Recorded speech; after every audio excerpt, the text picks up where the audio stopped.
আল্লাহ মালাকুল মাউতকে বলবেন, মালাকুল মাউত কি অবস্থা? বলবে সব শেষ।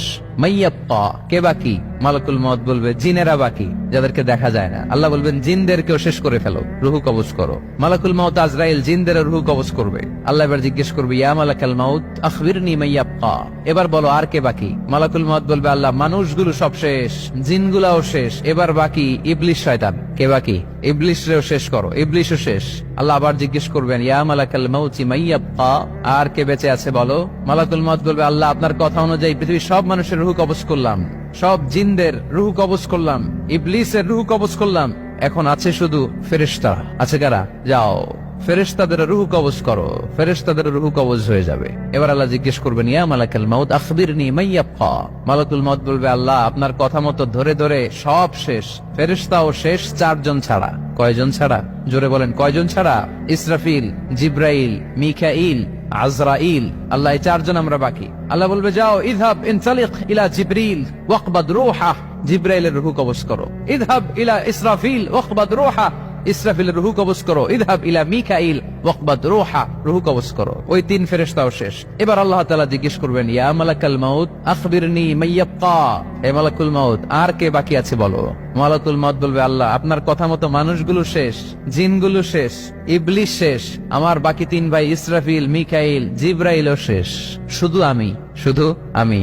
আল্লাহ বলবেন, কেউ নাই? মালাকুল মাউত বলবে, না আল্লাহ কেউ নাই। এবার আল্লাহ তাআলা বলবেন, মালাকুল মাউত তুমি তো সবাই রে মারছো, এবার তুমি মরো, এবার তুমি মরো, তুমি মরো। শোনার সাথে সাথে মালাকুল মাউতের কাঁপুনি ছুটে যাবে, খিচুনি এসে যাবে ভয়ে। আল্লাহ বলবেন, কাঁপুনি দিয়ে তো লাভ নাই, কারণ কুল্লু নাফসিন যায়িকাতুল। রব্বুল আলামিন বলবেন, মালাকুল মাউত কেঁদো না, এটাই দুনিয়ার বিধান, আমি আল্লাহর দেয়া বিধান, এটাই জন্মালেই মরতে হয়। যাও জান্নাত জাহান্নামের মাঝখানে একটা জায়গা আছে, জায়গাটার নাম হলো আরাফ। এই আরাফের মধ্যখানে যে দাঁড়াও, ওখানে যে মালাকুল মাউত কাঁপতে থাকবে।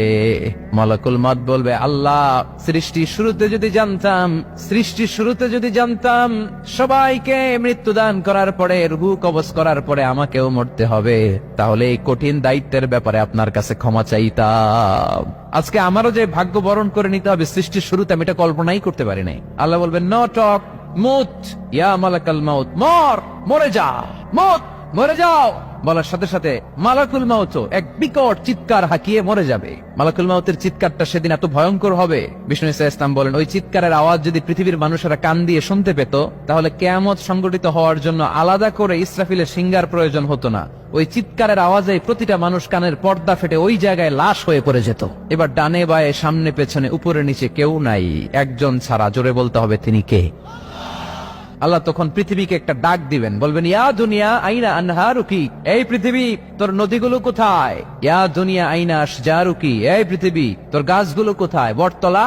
ইয়া দুনিয়া আইনাল জিবাল, তোর বড় বড় মাউন্ট এভারেস্ট পাহাড়, আলাস্কা পর্বতমালা, আলপস পর্বতমালা, এগুলো কোথায়? তুর পাহাড় আজকে কোথায়?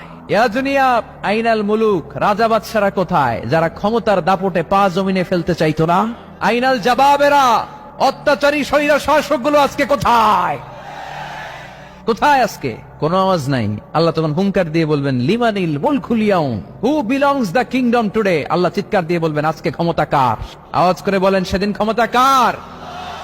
আল্লাহ সেদিন প্রশ্ন করে নিজেই নিজের প্রশ্নের উত্তর দিবেন, লিমানিল মুলকুল ইয়াউমা লিল্লাহিল ওয়াহিদিল কাহ্হার। সেদিন ক্ষমতা দুনিয়ার কোন রাজার নাই, কোন বাদশার নাই, কোন স্বৈর শাসকের নাই, কোন সুলতানের নাই, কারো নাই। সেদিন ক্ষমতা চলবে একজনের, তিনি কে? তার নাম হচ্ছে রহমান। তার নাম কি? আরো জোরে বলেন, কি নাম? এজন্য রহমান কারে বলে আজকে চিনতে পারছেন? তার দয়ার শেষ আছে? তার ক্ষমতার কোন কুল কিনারা আছে? তার ধন ভান্ডারে কোনো কমতি আছে?